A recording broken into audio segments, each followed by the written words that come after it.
It's 6 a.m. when I wake up. I'm all cracked up and still slightly high from the weed I was smoking last night in my garden. In the back of my mind, I'm dreading the fact that I'll have to go to work. I grab my phone and the first thing I do is open up Instagram to see if I got any messages that I can reply to. But I never did. Because the moment I opened up Instagram, I was instantly distracted by all the stories of other people. So I opened them one by one and I started to feel bad about myself. I saw all my friends doing all the fun things. They're going out to parties, they're going out to meet girls. And I'm just sitting here, waking up to go to work the shitty job, get home and do nothing with myself. And I'm like, screw it.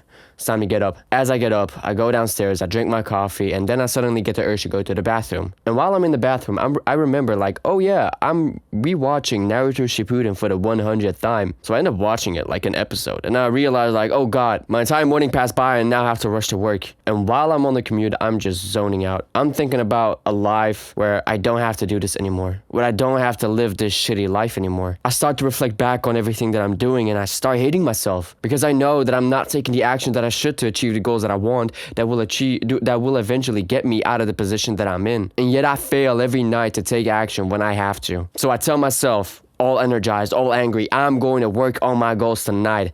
And by the time that I finish my shift, I get home and I do the same things over and over and over again. And the same cycle repeats itself again. Does this kind of sound like you? Are you an ambitious person who wants to make it in life, who has dreams, who has goals he wants to achieve, but is constantly succumbing to his bad habits? And as a result, you fail to make the progress that you want. Because I was like that myself, and this is what I did in order to get out of this cycle of self-destructiveness. So the first thing that I had to do back then, I had to go through an entire mindset shift. Because this entire time, I was using the internet in the wrong way. I was using it for entertainment, when in fact, the internet is a library. It has so much sources of information and education that I can learn from and improve myself with. I have access to almost everything that I need in order to become the greatest version of myself. And what was I doing? I was watching anime. I was borrowing Netflix from other people and watching Breaking Bad, which was a good show, by the way. Breaking Bad in a dark room when I was 20 years old.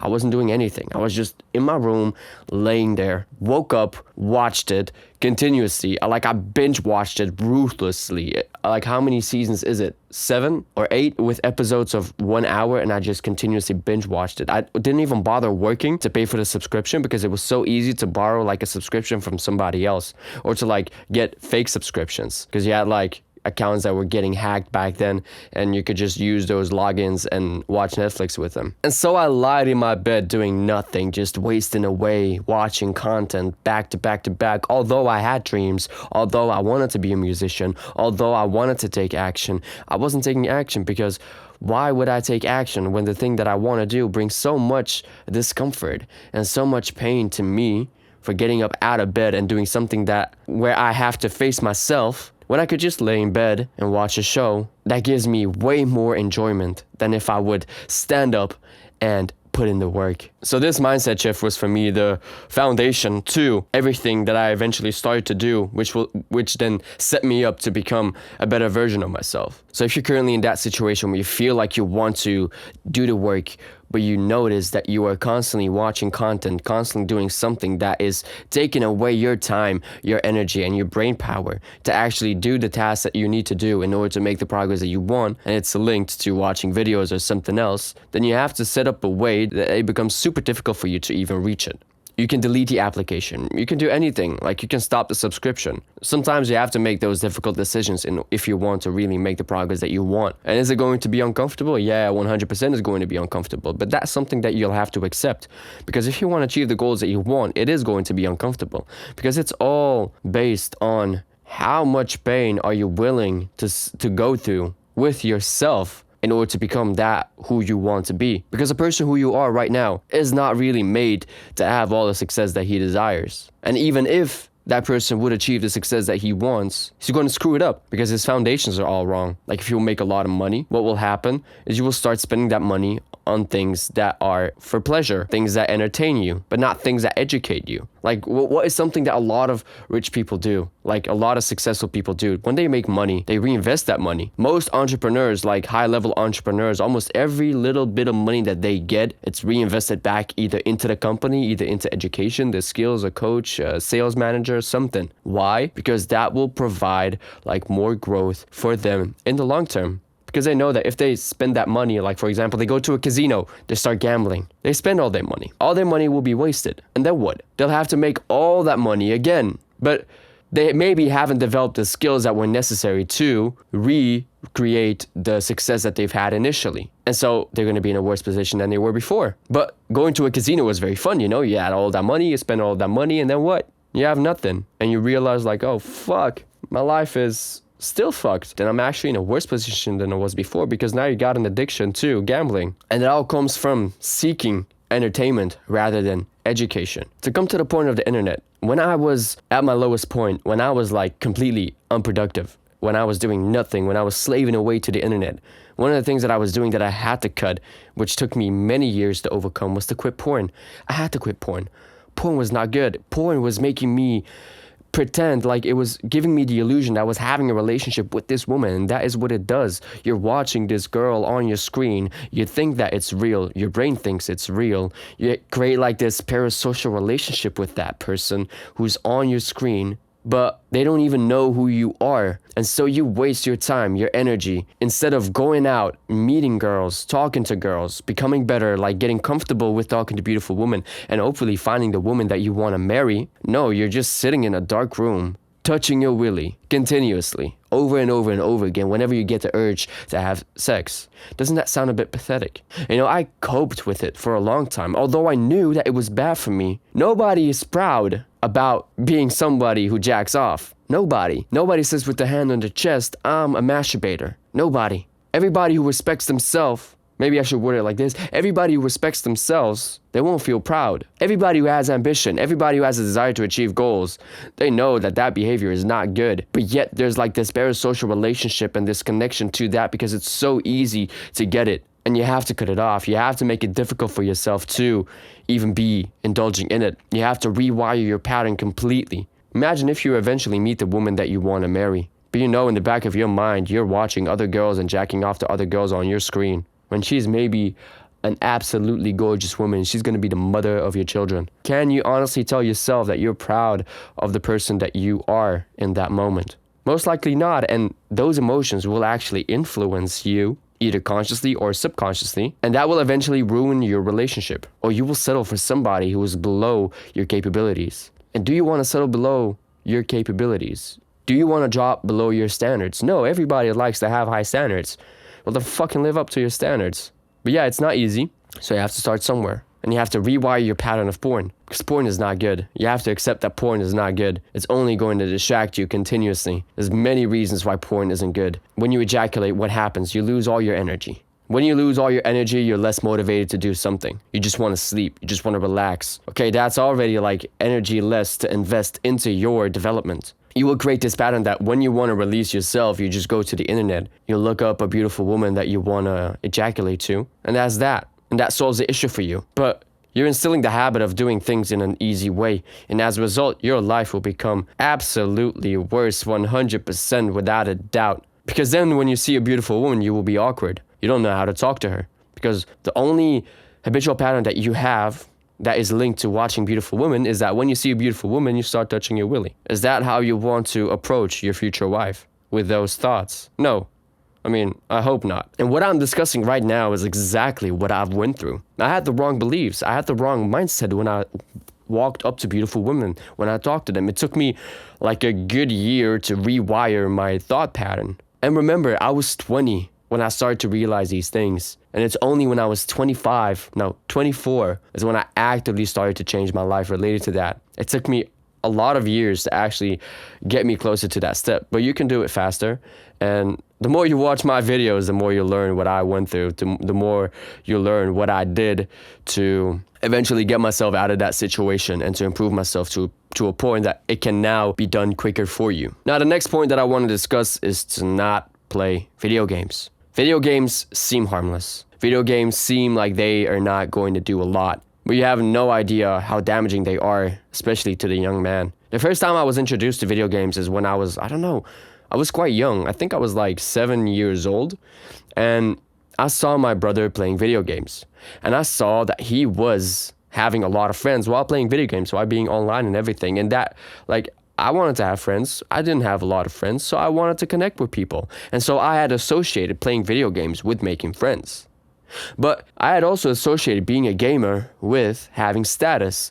And what happens when you play a video game? You get status in that game. You get status in a virtual world and you make friends over the internet. But then when you stop playing that game, what happens? Those friends fade away. Your status disappears. And then what? You're back in real life. And what happens in real life? Well, you have no status. So you feel extremely bad about yourself. And I had that. I was a gamer for a very long time. I loved playing video games. I remember staying up 12 hours, the entire night, 24 hours even, to play video games. Even before going on holidays, before going to school, I was just playing video games over and over and over again. I was so hooked to it. It gave me such feelings of status, of accomplishment.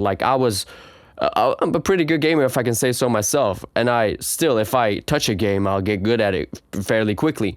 But is that really how I want to use my skills to play video games? No. What if I can use those skills that I have to learn things quickly into the real world? How will that benefit me in the long term? Well, the real world is eventually where we end up, because a lot of people who play games are not becoming professional gamers, are they? Although you desire to be that, but there's also a lot of skill that comes with it. There's a lot of things that you need to learn, and professional gamers are really serious about what they do. They really respect themselves. Although you may see some nerds and you think to yourself I don't know if I can respect that guy. It looks like a dweeb. Yeah, maybe he is a dweeb, but he is way more stronger than you mentally. He knows how to learn. He knows how to take action. He knows how to be persistent with going through the challenges that he's facing, because he's not always winning. In order to win 100 matches, you need to lose 100,000 matches. So there's a lot that comes with it, and most of us don't have that. So you want to use your skills. If you have certain skills, use them in the real world. Create status in the real world. I never had so much enjoyment that I have right now than when I was playing video games. The thing with video games is it gave me a lot of dopamine.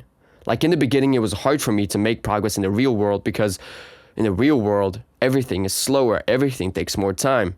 In a video game, your character builds up certain skills, which is based on certain experience that you gain within a given time frame. And if you kill certain monsters, that will give you more experience than others. And so you know what you have to do, and there's a certain game plan, Life doesn't really have that well. School doesn't teach you this. So what do you have to do? You'll have to either take action yourself and play the game blindly, or you will have to look for a mentor who will guide you through life and help you to make experience more quicker. So if you want to stop slaving away to the internet, you have to realize that playing video games isn't going to help you to get there. What video games do have is that they give you a perspective on how life actually works, because life as well is built off of taking action, playing the game, gaining experience, and then leveling up. Doing that consistently over and over and over again. And sometimes the harder life becomes, the harder the game becomes, the more experience you need to gain in order to level up to the next level. Life is exactly the same way as that. It works the same way. And this is exactly what I was experiencing, is the dopamine levels that I was experiencing in life were not to the same level as in a video game, because I had to start from scratch again. It felt like I had to start from scratch. And the thing with the video game is when you don't like it, you can turn it off and you can stop playing it, but you can't turn life off. You cannot do that. You can't just shut off your console and rage quit. You cannot just switch games and start playing a new game. Life is life, and you will be confronted with the facts. The second you stop running away from that is when you are setting yourself up for success. That's when you are setting yourself up to become the greatest version of yourself. That is when you start making real experience. And it's hard. It is difficult. The game of life is not easy, but you have to persevere. You have to go through it. Video games is not going to help you. I had a whole friends group that was built off of playing video games, and I spent a lot of time with them. I smoked with them, I played video games with them, I went to parties with them, but then I stopped playing video games. And then what? I had no friends. I was smoking by myself. I was playing games by myself if I ever wanted to play a game. I wasn't connected with them anymore, and I was lonely. And I had to build myself from scratch up again, until I now finally started to meet people who are on the same trajectory as me. Why? Because I put myself into communities where people are doing that, and it is more aligned towards the person that I want to become. And that is a skill in itself. So you have to ask yourself, does playing video games even align towards who you want to be? Like if you want to be a professional gamer, then you better make it work. But a lot of people, including me, played video games simply because it got them closer to being surrounded by people and it made them feel less alone. But 10 years, 20 years, 30 years later, those skills will not help you to get closer towards the goals that you want to achieve. And the only thing that will get you closer towards the goals that you want to achieve is to distance yourself from the video games and to start doing the things that actually matter. Now, the next point is social media. Why are you using social media? I had to ask myself that question quite often. Because why was I using social media like most people? I was using social media for getting a false sense of respect, a false sense of status. Because whenever I posted a picture and I would get like 20 likes in 10 minutes, that would make me feel happy. I would think like, oh, people love me. People love what I do. It gives me like a dopamine hit and I feel like I'm making progress in life. It feels like I'm having an impact or it feels like I'm respected by many people, but it's not really the case. It's a false sense of status. It's a false sense of respect. And what do you start to do then? You start to show yourself in your best ways when your life isn't always pink and glamorous. And for most people, it isn't. And like you start seeing all of these success stories of people on social media. You start seeing these influencers. You start seeing everybody. And it makes you feel like you're missing out. It definitely made me feel like I'm missing out. Like I saw friends posting success stories about themselves. Like they were posting pictures of what they were doing. And I was genuinely feeling like I was missing out. Like I was having a hard time with life. But I knew those people. And I knew that what they were sharing isn't their real life. It's an illusion. It's all made up. It's not the truth. And as I was scrolling on social media, like I started to just get hooked to watching it. So as I started to use social media more, I was just simply using it to watch other people, their lives. I wasn't doing anything with myself because I felt kind of bad to post something about myself because my wins are not that extraordinary as theirs. So why would I even share anything about myself? I also made like the excuse that I was using social media to like network with people. I never networked with people. I'm going to be honest. Even when I was making music, I never networked with people. Even right now, as being a content creator, I don't network with people. I don't have social media. Fuck social media. Like if you can genuinely network with people, do that. But the only way that I network with people is either through communities online or through YouTube. It's the only way. There's no other way that I really network with people or if I meet somebody in real life, but that rarely happens that I meet somebody who is doing the same that I want. So I just focus on doing the things that matter the most to me and get me the most results. Social media gave me this illusion that I was making progress. This sensation that like I was having exposure to all these great minds. I was using it the wrong way. I was just simply watching it so that I could feel somewhat good about myself, but then again feel extremely bad about myself because of everything that I'm seeing of everybody. And then you just realize at a certain point that you're death scrolling. You're just mindlessly watching your phone, the content that you're seeing. And then I asked myself the question, did my parents sacrifice their life for me to be death scrolling? No, they didn't work 12-hour shifts simply to have me being on my phone.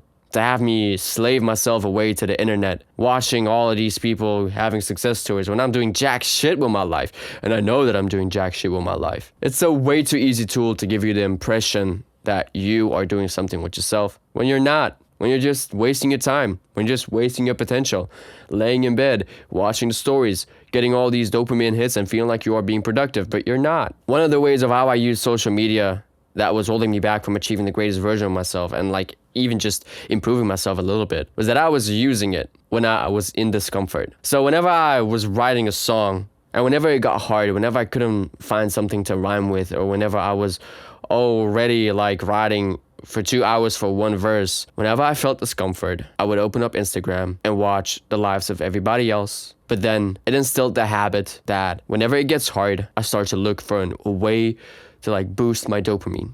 And it was so bad that eventually I never made any real progress for a long time and I had to unlearn that habit. And then that habit starts to reflect into all the other aspects of life that matters. Whenever I had challenges in my life, whenever I had to do something difficult, and whenever it became really hard, I would quit. I would give up. I would start to look for something that's fun. Whenever jobs became hard, I'd run away from the jobs. I'd quit. I'd tell them, hey, I'm not coming back anymore. I didn't tell them anything. I just ran away. That's not the way that I want to live. And so social media also influenced me, like not really influenced me, but I was using it the wrong way. And most of us are using it the wrong way. And we have to change that. So the best way to change that is to stop using social media. Just step away, unlearn all the habits, and then maybe in the future you can start doing that again. You can use social media again, but more often than not, it's not that valuable as you think it is for you in the current moment, and maybe not ever in your life. Like, wouldn't that be beautiful? That if you become a successful businessman, you're an entrepreneur, a content creator, and you make enough money that you can hire somebody that runs your social media.